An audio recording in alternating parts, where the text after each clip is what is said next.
Hello everyone, and welcome back to another video with On Point Politics. And today we're going to be looking at our latest forecast for the 2024 presidential election. Make sure to hit the like button and to subscribe if you want more content just like this. And so, based on the past couple of days, we've gotten more polling data which shows that Donald Trump is in the lead, and Alice Intel, the most accurate international pollster of the past 5 years or so, has now dropped a Trump plus 4 poll, essentially rounded in the full field, and it was Trump plus 3.6 when you basically look at the unrounded result. And right now we're going to be looking at how my average has changed and where everything stands as of right now. And so to look at this, the former president is in the lead. I mean, right now he's up in my average by 3.8%. We actually weighed to a, Alice Intel's electorate. Now we're weighing to their electorate. And when we do the same thing for 2020, we actually get a pretty good result. We have Biden at 58, basically at 50.8% of the popular vote to Trump's 45.7. The spread is about Biden plus 5.1. So that's as about of an accurate as an aggregate you would pretty much get. And so now looking at 2024, Trump is in the lead by 3.8% in the popular vote. And when we plug that into the model, it is looking very fascinating as to where the election results are. Not only that, the former president is just doing very well in some of the recent polling data, especially in Rasmussen. And when we look at what would have been the model in 2020, if we would have applied that previous polling average from 2020 to the model, applied demographic modeling, and looked at my own personal averages / predictions, the same thing I'm doing now. This is the map I would have been able to create for that election, with Joe Biden getting 306 electoral college votes to Trump's 232 electoral college votes. So would have been fairly accurate. Would have actually leaned left, by the way. My model would have leaned left, which is very interesting. So we'll see if my model leans left. I have a suspicion it's probably going to lean right this cycle, but this is what we're looking at. I mean, this is the map I would have gotten for 2020 had I done the same process with everything I was equipped for right now. And looking at this new map, Donald Trump is winning in a lot of these safe Republican states by pretty decent margins. I mean, he's doing fairly well. In Iowa, he's winning there by a very comfortable 17 points. I know Ann Seltzer just dropped a +4 poll, but when looking at it, it was basically a tied electorate poll. RFK's getting about 6%. It was done pre-debate. So the poll's a little iffy, but either way, polling in Iowa from Ann Seltzer always tends to skew a little bit to the left before her final result in October, which always tends to be more accurate. So I will want to wait to see what happens in October. Usually her September polls tend to be very inaccurate. Even some of her earlier polls in the year tend to be a little bit more spot on than her September one. Her September polls always tend to be pretty awful. Looking at Ohio, this one's going to be interesting. 16 points for the former president. So he's climbing up surely but slowly. He's going up there in some of these states. I mean, he's climbing back up to safe red territory in Iowa and Ohio, especially if you're going to be leading in the popular vote by, 3 to 4 points nationally. That's a pretty good number. And looking at a state like, looking at, for example, Maine second, that's also going to be in the safe column as well, including Nebraska's first and the at-large vote. So that is in the safe column right now. We also applied new weights to the model too, looking at the 2020 election. So the 3 different categories that I used to predict the elections, we basically had a system create weights for it to provide the most accurate result to 2020. And this is what we found, would have been the most accurate result when all the weights were applied. And we applied the same weights to this model, and we clearly see that the former president already picks up Iowa, Ohio, South Carolina, and Kansas, all in the safe Republican column, as well as being second. Those were not safe previously, including the Alaska as well. Those were all not safe, and now he's carrying them in the safe column. California is safe at 20 points for Harris. We got D.C. at 74 points. Maryland comes in at just about 25 points. Same thing as Massachusetts And Vermont's coming in at 29 points for Harris. And looking at the state of Hawaii, it's actually an 18-point victory for Harris. So she's only coming in with about 85 safe electoral college votes. Last time, Joe Biden had about 181 safe electoral college votes. But clearly, he is massively underperforming in some of these states, or at least Kamala Harris is. Looking at the likely states now, Texas and Florida are going to be 14 and 12-point victories respectively, according to my forecast. Those are the results we're currently looking at in these states as of right now. When we reweighed the data, Texas does fall under the 15-point category, but if Donald Trump continues to improve in the popular vote, he will more than likely end up winning the state by over 15. It's definitely possible. And either way, it's pretty much around there too. I mean, it's a 14.4 percentage point victory, so nothing really that far off. Looking at North Carolina, we've actually gotten some recent mail-in data from there showing Democrats massively underperforming. And North Carolina, according to my model, is going to be an 8.5 percentage point victory as of right now. It's going to be a likely margin of victory in this forecast. So that is very, very fascinating to see such an improvement. I mean, Donald Trump won the state by 1.3%.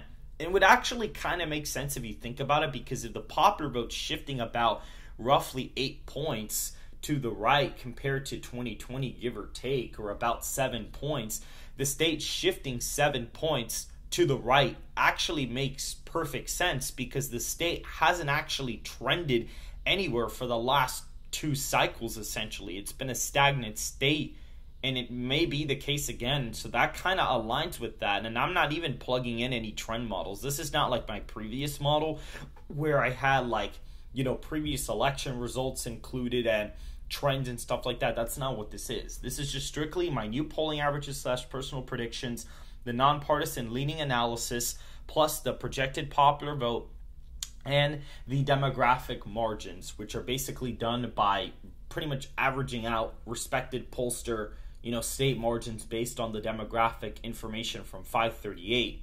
And when you plug that in, I was able to basically accurately predict 2020, even leaning to the left of what the results actually were in a lot of states, by the way. So, again, very fascinating stuff. Now, again, looking at the map here, Georgia, almost a 7-point win. I mean, it's a 6.8 percentage point victory here. Arizona, 7.5%.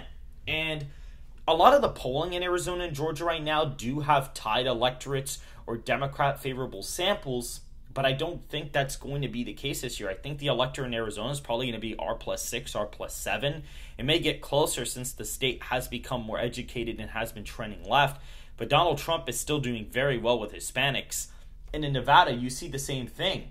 In Nevada, he is crushing it there, a 5.7 percentage point win. He is killing it in Nevada as well. But Arizona is voting to the right of Georgia, mainly because Donald Trump is improving with Hispanics by so much. And that already puts the former president at 268. And already, Wisconsin and Pennsylvania put him over the top. And he's got very big wins here. He's actually winning Wisconsin by about 7 and Pennsylvania by around the same margin as well. Now, these may be a little bit lofty, but compared to, Joe Biden, Kamala Harris has a big weakness in some of these Rust Belt states. And if Donald Trump's really winning the popular vote by 3.8%, like I'm suggesting, these 7-point victories in both of these states wouldn't really be that surprising based on the popular vote margin that I have. The popular vote doesn't necessarily predict who the winner is, but you really could use it in a lot of the state calls because it really does help you. And my polling averages in the states are also weighed by party too, to kind of reflect a more accurate electorate. And what's pretty cool is that on the national level, you see that right now on RCP and on 538, Donald Trump is performing 6 points better than he was in both of those averages. I have Trump performing like 7 points better, give or take. So it's like a point difference, but you see I have the same shift to the right in the national environment as they do. They're just behind because they're making the same mistakes. And even 538 may even have a worse polling error because of the fact that they're just letting in anybody into the average now, and they're actually skewing results to favor them. But if you notice, this shift from 2020 to 2024, we have basically identical shifts. I'm just weighing all the party IDs like slightly more Republican in some states because of voter registration improvements from the Republican Party in every state except Colorado. Now, looking at some of these likely Democrat states, Oregon and Washington are going to be in this column, 9 and 11 point victories respectively. Colorado is going to be in that likely column at just 7 points for Harris. That's an abysmal performance. Just 7 point victory for Kamala Harris there. That is a few points lower than what it was before, and that may be due to some of those Hispanic and college educated voters there. I mean, Harris is now performing well with that group enough to actually make Colorado even move to the left. It may trend a point to the left, but it's definitely going to stay, in that blue column, but it's definitely going to move with the nation more than people are realizing. Illinois, a 9-point victory. Donald Trump will probably improve in, Chicago as well. New York coming in right now as just about a 13.5-point victory, and that's what all the polling has it at. Just to let you guys know, all the polling that are pretty respected pollsters have it between 12 and 14 points, including our poll from SoCal Strategies. So that's fairly fascinating. And Maine's first is in the likely column as well. I mean, it's a 12-point victory. Maine's second is a 17-point win. That's a 10-point improvement from the previous cycle. Looking at Connecticut, this is another fascinating one. About 11-point win here. Delaware about 10. Rhode Island, roughly speaking, would have been about 11 points as well. New Jersey, about 7-point victories, in the state of New Jersey, which kind of leaves these battleground states up for grabs. And you can see Donald Trump is very well easily winning the Electoral College here. Michigan, right now, according to my forecast, is about almost a 5-point win for the former president, which is absolutely insane. And that may be explained by some of those, demographic groups shifting, those white working class voters, African American shifts, in Detroit and Wayne County. You're getting those really big white working class shifts is really going to help. And we compared the February Atlas poll to the July Atlas poll, and what you'll notice is you basically get the same map. Donald Trump with 312 to 226 electoral votes, but you notice that Donald Trump is performing better in the Rust Belt against Kamala Harris very marginally than what he was against Joe Biden. The map was the same, but the Rust Belt margins were stronger for Trump. So you clearly see that Kamala Harris has a weak point in the Rust Belt, and that's why Donald Trump is having these massive victories in some of these states. Now, New Mexico and Virginia are about 2-ish point victories. Albuquerque, that white liberal city, is definitely pushing the state to the left. Now, in our new polling average, is pretty much about tied. If we get new polling that makes it somewhat competitive, it'll be pretty interesting to see where that goes. Virginia, about a 2-point victory as well. I mean, it's exactly 2 points, and when we reweigh some of the polling data, that's roughly what we get in the state, and that's where the polling is there, and you've only seen about a point or two error in that state in a lot of the polling aggregates. And we actually have, our polling average actually has Donald Trump up in Virginia when you reweigh for party ID, but I suspect that more than likely he's probably down there, which is why I do have him still winning the state, or I have Kamala Harris winning the state right now. Maybe it's possible I'm overestimating Kamala Harris. We will see when the time comes. Looking at the state of Minnesota, however, well, actually, let's look at Nebraska second first. This is a lean Republican district. It has been moving to the left, but Donald Trump is just winning the popular vote by too much to lose this district. And even New Hampshire, guys, I mean, Maine right now is a lean margin. It is about, roughly speaking, a 1.7 percentage point win. But guys, even looking at New Hampshire and Minnesota, these are the closest states on the map. I mean, right now, my forecast has Donald Trump winning both of them. And a lot of people may say, well, there's actually no way this could happen. This isn't possible.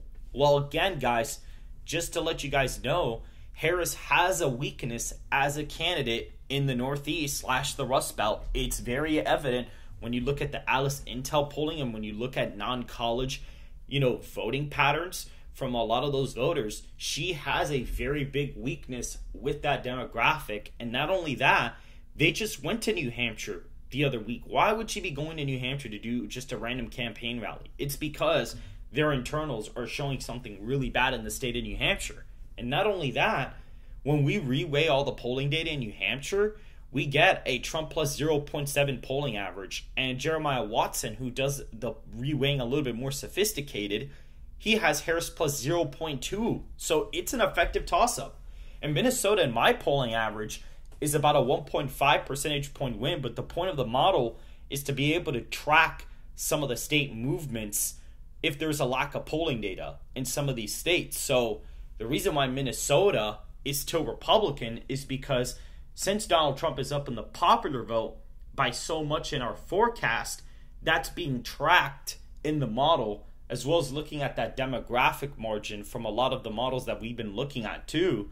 And it kind of is able to help overweight that polling average, which currently has Harris up by 1.5, but we haven't gotten as much frequent polling data from Minnesota as we did before. I kind of wished we did. It would be able to give me a better picture of what the state is looking like. You know, when it comes to my polling averages, the more polls you have in them, the better. What's quite funny is that I actually did something where I did accurate versions of the 2024 and 2020 polling average. And what you'll find very interesting is it only includes Ellis Intel, big poll data from People's Pundit, Richard Barris, Rasmussen Reports, Mark Mitchell, and Emerson College. Those were the ones that were spot on in 2020. And when you look at those 4 polls and you just make an average with those 4 polls, funny enough, the average for those actually lean left, which is very fascinating. It actually leans to the left of what the regular average asks. So you need as many polls as humanly possible. So I wished that there was people out there that could poll the state of Minnesota, New Hampshire, New Mexico, Virginia, Maine more. I mean, they were already competitive this cycle. There shouldn't be any reason that those are not being polled. And so this is it, guys. Donald Trump is up with 327 electoral college votes to Kamala Harris's 211. If you guys did enjoy this video, make sure to hit the like button to subscribe if you want more content just like this. And I will see you guys in the next video.